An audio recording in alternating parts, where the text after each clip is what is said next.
Olá! No Foco em Negócio de hoje, nós vamos falar sobre o papel do executivo de finanças. Eu estou aqui com o Diego Frade, profissional com experiência em empresas como Bradesco, Deloitte e Finep. Diego, tudo bem? Tudo bom. Vamos lá. Para começar, quais são as principais competências que um profissional da área de finanças tem que ter?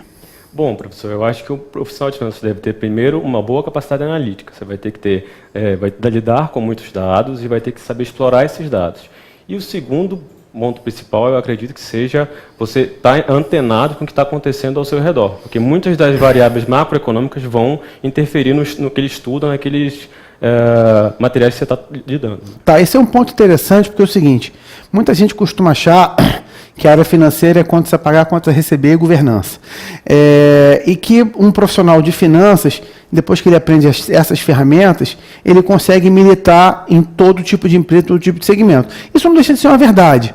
Mas, por outro lado, a área financeira é muito mais do que contas a pagar e contas a receber. Como é que você enxerga isso? Bom, obviamente é muito mais do que isso, né? Você tem questões de investimento e agora, com esse horizonte de taxa de juros baixos que a gente está, muitas dessas outras áreas de finanças vão começar a se desenvolver mais no nosso país. Certo. Então, hoje, a gente tem fundos de investimento que estão comprando, vendendo participações, tem a figura das startups, que cada vez mais é presente no nosso dia a dia, né? Uhum. Então, todas essas novas nuances que vão surgir com um horizonte com esse novo patamar de juros que a gente está, vão trazer mais e mais oportunidades para quem quer fazer a carreira de finanças, né? Perfeito. E assim, do ponto de vista prático, você acha que um profissional de finanças ele também tem que ter as competências, por exemplo, de relacionamento com o investidor, relacionamento com o banco, todo o modelo de governança e até com relação à crise? Porque muda a configuração é outra, assim. Como é que um profissional precisa ter, como é que um profissional precisa atuar com tantas nuances como essas, assim? Bom, relacionamento com o banco, por exemplo. Ele tem que ser um profissional que, primeiro, tenha diversas habilidades aí, não só, eu diria, científicas, saber finanças, saber economia, mas também tem a questão forte do relacionamento interpessoal, você saber gerenciar pessoas, lidar com seu cliente, lidar com seu fornecedor. E como você citou no caso do relacionamento com bancos, ainda é mais complicado ainda. Primeiro, se você estiver numa situação que você for credor de alguém, você é o banco que está sendo credor de alguém, então isso vai te deixar numa postura mais ativa em relação a essa pessoa, ou então, se no caso contrário, se você for uma empresa prospectando o quer tomar cliente, dinheiro, né? Exatamente, precisa de que essa sua contraparte seja levada a se relacionar melhor, não é isso? A se relacionar melhor e também a comprar a sua ideia, né? Porque muitas vezes você está assessorando num deal de fusões e aquisições, então você precisa fazer com que as partes cheguem ao consenso. Então, tudo isso perpassa aí o dia a dia num profissional de finanças. Tá? Perfeito. A gente vê muito assim, a gente acaba adotando meio que a escola americana de negócio, de gestão, os jargões, eles são muito importados. E a gente vê no mercado americano que ele é pródigo de investidor de risco. Né? Essa realidade já chegou aqui no Brasil. Como é que é isso? Como é que você enxerga isso? Bom, eu acho que, ponto 1, não tinha até então tido entrada no Brasil porque a nossa taxa de juros era uma das maiores do mundo. Né? Agora, com essa taxa a 6, 6,5 que se pretende chegar até o final do ano, todo o investimento em capital de risco, em diferentes estágios de capital de risco, vai se tornar algo muito mais trivial e corriqueiro. Você vai começar a ouvir casos de startups que estão sendo avaliadas em bilhão, que são os famosos unicórnios. Né? Hoje você já escuta, tem o iFood, que é uma startup que até 4 anos atrás faturava pouquíssimo, e hoje está sendo avaliado em bilhões. A PagSeguro, que abriu capital lá fora, na Nasdaq. Virou unicórnio, né? Virou unicórnio. Então, todos o 99, né? O 99, que foi vendido para uma chinesa, então, quer dizer, é um case muito interessante, né, de uma empresa aqui brasileira, uma startup, que foi comprada por chineses que querem ter uma penetração no nosso mercado de mobilidade urbana. É bem interessante. Mas assim, muita gente não sabe, mas essas startups, todo mundo acha que vai montar uma startup e vai ficar rico amanhã, né? Essas startups, elas, antes de serem efetivamente vendidas, ela no meio desse caminho tem investidores, até porque são esses caras que vão prospectar alguém para comprar, não é isso? Isso, exatamente. Eu, por exemplo, eu atuo numa empresa pública que é investidor em algumas empresas inovadoras. É a FINEP, né? Exatamente, a FINEP, que nós compramos participações em empresas que têm esse cunho de inovação e algumas delas são startups. Algumas são maiores, mas algumas são startups e que justamente tem algum conteúdo ali de inovação que a gente acredita que seja interessante para ser disseminado aí para frente, né? Perfeito. Aí, olhando sobre uma outra ótica, assim, eu costumo escutar muito dos headhunters, que aí eu posso estar falando também para as pessoas que estão entrando no... Porque a gente aqui conversa com muitos profissionais já cascudos no mercado e muita gente que está sendo inserida, a gente, né, os nossos telespectadores que estão entrando no mercado agora. E eu costumo escutar dos headhunters o seguinte: um profissional de finanças, ele é muito técnico. Então, quando ele também tem uma competência de liderança, de gestão de pessoas, esse cara tende a ascender muito rápido. Como é que você vê isso assim? Eu acredito que faça todo sentido, né? Justamente pelo fato de ter esse estereótipo do profissional de finanças ser um cara muito focado, muito centrado ali na tecnicidade, nos modelos, nas planilhas, esquecer um pouco essa parte de relacionamento, de liderança, que também é tão importante quanto. Não sei se vocês sabem, mas um dos principais ativos de bancos são as próprias pessoas que trabalham no banco, eles que geram relacionamento, eles que trazem clientes, eles que trazem novos tipos de instrumento financeiro e conseguem agregar negócio. Então, sabido lá fora que um ativo intangível do banco é seu staff, sua equipe, seu pessoal, né? E também o que esse pessoal consegue gerar de valor, né? Então, como é que uma pessoa que é focada ali só no dia a dia de planilha, de modelo, de fazer modelagem, de prever cenário, vai conseguir agregar valor se ele não tem aquele pezinho ali na liderança, no gerenciamento, certo? Perfeito. Assim, a gente vê muito, existe o departamento de marketing numa empresa e existem as empresas de marketing digital, agências de promoção, merchandising, etc. Na área de RH, existe o departamento de RH e existem as empresas que prestam isso para RH, como empresas de recrutamento, empresas de benefício, etc. E na área financeira, o perfil desse profissional, o cara que trabalha no mercado financeiro, empresas financeiras, ele é exatamente o mesmo do cara que é um cara que está dentro de um departamento financeiro de uma empresa, ou você vê características diferentes?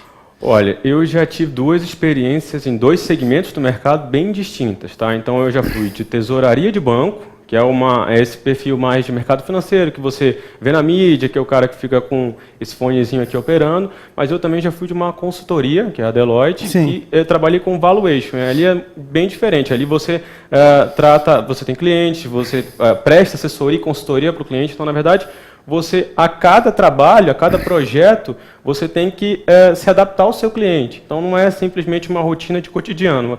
Às vezes, você está aqui fazendo uma avaliação de varejo, amanhã é setor farmacêutico, depois de amanhã é defesa, e você tem que ter, de alguma maneira, alguma inserção e um entendimento sobre como funciona esse setor e toda a dinâmica que está por trás dele. O setor de defesa ele é altamente regulado, tem a questão dos militares, farmacêutico também, mas varejo não. Varejo é o mais dinâmico, dia-a-dia, né? Mais dinâmico. Então, assim, e não de forma pejorativa, mas um profissional de uma empresa específica, ele vê mais do mesmo, ele tem que maximizar esse conhecimento do mesmo, e o cara que presta serviço, ele tem que ter uma visão um pouco mais generalista e ser um pouco mais camaleão, que vai ter que mudar. Exatamente. Tá, e nessa esfera aí, nessa esteira, quer dizer, é possível um cara de finanças que hoje trabalha no varejo, ele ganhar competências para trabalhar na área de serviço. Às vezes o cara é de uma indústria de consumo, de alimentos, o cara para trabalhar de repente num varejo de roupa, ou para trabalhar numa indústria de bens de consumo, ou numa indústria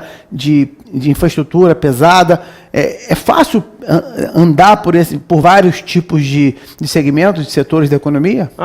Sim, né? Só que ele sempre traz a bagagem de onde ele vem. Então, por exemplo, hoje se você vem de um banco e você é de mesa de operações de um banco e você vai para um varejo, você vai naturalmente ter um perfil mais agressivo, que é de quando você é do banco ali, que tinha uma cobrança por resultado. Tudo. Se você vai para um setor que é mais estável, mais tranquilo, digamos assim, que nem o setor é tranquilo, né? Sim. Mas você vai menos cobrado, menos dinâmico. Exatamente. Você vai imprimir esse ritmo que você tinha na sua outra experiência ali, com certeza vai até dar trazer uma dinâmica muito maior para aquele segmento, para aquela sua empresa, do que ela já tinha ou do que ela nem pensava em vir a ter, né? Porque você consegue trazer um profissional e colocá-lo numa situação ali de que forma que as competências que ele tem sejam complementadas e até consigam maximizar, né? eu diria maximizar e inclusive, transformar um ambiente de trabalho onde ele está, certo? Então isso está em linha com o que você falou ainda agora sobre o ativo intangível ser um profissional. Às vezes Exato. Um profissional entra, ele vem de outro segmento, ele entra, evidentemente que ele tem que se adaptar à nova realidade, mas o que ele pode trazer de bagagem pode até incrementar no novo negócio. Uhum. Tá. Exatamente. Essa questão do intangível é até um pensamento de um grande banqueiro. Perguntaram quais que são os seus melhores ativos aqui no banco e tudo. Um banqueiro londrino. Ele falou, os meus ativos são aqueles que pegam o elevador e vão embora no final do dia. Então, é justamente pessoas, equipe, tudo isso é algo bem importante, né? Você nunca ia esperar que um banqueiro fosse falar isso, mas ele... Bem interessante. Legal, porque o cara está acostumado a lidar com números, e viu que o mercado está competitivo, o mercado está cada vez mais igual e que vão ser sempre as pessoas que vão fazer a diferença, né? Exatamente. Hoje você ganhar market share é muito difícil, então se você não tiver pessoas com faca no dente, querendo trabalhar, querendo empreender mesmo dentro de uma empresa estruturada, é difícil. E aí, assim, como é que você vê a influência da tecnologia na área financeira? Não só por conta de sistemas, mas, assim, um profissional de finanças, outro dia eu gosto de citar isso, outro dia vi uma entrevista lá no LinkedIn do Ricardo Amorim, que ele falando que as 10 profissões mais demandadas do momento não existiam há 10 anos atrás. Desde um cara que faz aplicativo a um motorista de Uber, porque não existia Uber.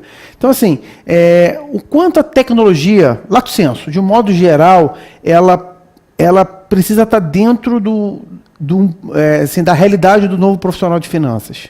Bom, eu acho que a tecnologia, na verdade, ela anda... o setor de finanças, ele, de certa forma, ele puxa muito a tecnologia, né? Muitos dos instrumentos que a gente tem hoje, relacionados, inclusive, à modelagem, a programas que você usa, foram demandados por departamentos de bancos lá fora, que, na época, precisavam lidar com uma grande quantidade de dados e não tinham ferramental para isso, e aí deram origem a diversos programas que se usa hoje para você gerenciar risco e esse tipo de coisa, tá? Uhum. Mas também são levados a reboque a tecnologia leva a reboque finanças, vide as fintechs, que é o que a gente comentou há pouco sobre startups. Eu não sei se você, esse nome deve ter escutado, sim, provavelmente, mas as fintechs estão mudando o relacionamento principalmente esse relacionamento de você com o seu banco. Hoje, por exemplo, tem fintechs que fazem um papel de banco, só que você não tem gerente, você não tem que fazer agência, você pode ter tudo online, fazer transferência e tudo via um banco digital, pelo qual você fala com um bot, né? O Nubank estaria dentro desse contexto? O Nubank é uma vedete, né? Mais um aí dos unicórnios que se fala, mas atrás dele tem uma série de outras iniciativas bem interessantes, o Neon... O Henrique Meirelles montou um antes de ser ministro, né? Na verdade, o Henrique Meirelles, ele era chairman, né? Ele era chefe do conselho de administração de um banco chamado Original, que também tinha essa proposta de ser um banco totalmente digital, onde você não ia ter agência, não ia ter um profissional ali com quem você tivesse que se dirigir à agência para falar. Hoje em dia não dá, a gente não tem tempo para fazer isso. Com certeza. É uma correria, então tem muitas startups que estão invadindo aí e ocupando esse espaço. Tem o Guia Bolso. O Guia Bolso ele consegue, não sei se você já ouviu, mas também está cotada para ser um unicórnio. Uhum. Então, como eu trabalho hoje em dia com essa parte de Venture Capital, a gente tem bastante contato. E essa startup, por exemplo, ela faz o gerenciamento do que você gasta e dos seus recebimentos. Então você sabe, eu estou gastando mais com isso, com um determinado item. Então são aí não só finanças per si de investimento, mas o seu próprio planejamento financeiro ali domiciliar ou individual sendo auxiliado por uma empresa de tecnologia, por uma Entendi. fintech bem interessante. Ele saiu do contexto de você ter um relacionamento formal com o banco para invadir seu dia a dia e poder te auxiliar ali no seu dia a dia com o que você gasta e com o que você recebe para poder gerenciar isso e eventualmente indicar algum banco, alguma coisa assim. E pegando até uma carona nisso, assim, a gente já teve uma relação muito grande com o IDCE, no qual eu sou o gestor, com o Infomoney, com a XP, num passado recente, e um dos objetivos da XP era concorrer com os bancos. Quer dizer, o próprio setor financeiro também, não necessariamente uma uberização, mas ele corre risco de, se os profissionais atuais do mercado de finanças não ficarem atentos, eles vão ver a sua empresa, o seu segmento serem completamente invadidos por outro tipo de negócio e matando os profissionais atuais, né? Não, isso aí é uma transformação que já está acontecendo. Você vê, a gente comentou há pouco a questão da PagSeguro, já aconteceu. A PagSeguro mudou o modelo de negócio e que existia até então de você alugar a maquininha ali onde você passa o cartão de crédito ou de débito. Ela mudou o modelo de negócio da maquininha. Antes se alugava a maquininha e ela passou a vender uma maquininha mais simples, mais fácil de ser utilizada, mais leve, que teve muita entrada nas micro e pequenas empresas. Então, que era difícil as grandes bandeiras entrarem. Então, você vê justamente, não diria desatenção, mas o fato de não ter... Eu chamo de desatenção. Eu chamo. O fato de não poder atender as menores acabou se gerando um mercado ali, um mercado gigantesco. A PagSeguro foi vendida abriu capital lá fora, não foi nem no Brasil, por mais de R$1 bilhão. Fantástico. Tá. Perfeito. E para fechar assim, um profissional de finanças que quer continuar, enfim, performando e perpetuar na área, o que ele tem que estar antenado com as novas tecnologias e com as novas ferramentas? Qual seria a sua recomendação? Bom, eu diria, se ele pudesse fazer uma coisa, leia bastante. Leia o jornal, leia as mídias que sempre saem agora. Você tem acesso hoje a diversas redes, né, de redes, mídias sociais. Tem um LinkedIn que ajuda bastante. Né, tem coisas que eu sei pelo próprio LinkedIn. Acompanhando personagens, né? Personagens, você consegue, olha só, alguém investiu em tal, a pessoa saiu de uma empresa, um fundo saiu de uma empresa, né? Além disso, justamente esses cursos de capacitação, na verdade, de nivelamento com o que tem de creme de la creme aí do mercado e das ferramentas de mercado, né? Acho que isso é importante. A formação acadêmica, ela, às vezes, está muito desconectada da realidade do dia a dia. E com cursos assertivos, com profissionais... com executivos que atuam, que militam na área. No mercado, eu acho que favorecem bastante aí o seu aprendizado e rápido. Não é aquele aprendizado que você tem que falar o semestre... Entre teoria e prática, a coisa tem que ser mais rápida, né? Tem que ser mais rápido. Bom, tá aí o recado. Esse foi mais um Foco em Negócios, hoje com o tema o papel do executivo de finanças, com Diego Frade. Diego, obrigado. Um forte abraço a todos. Prazer foi meu.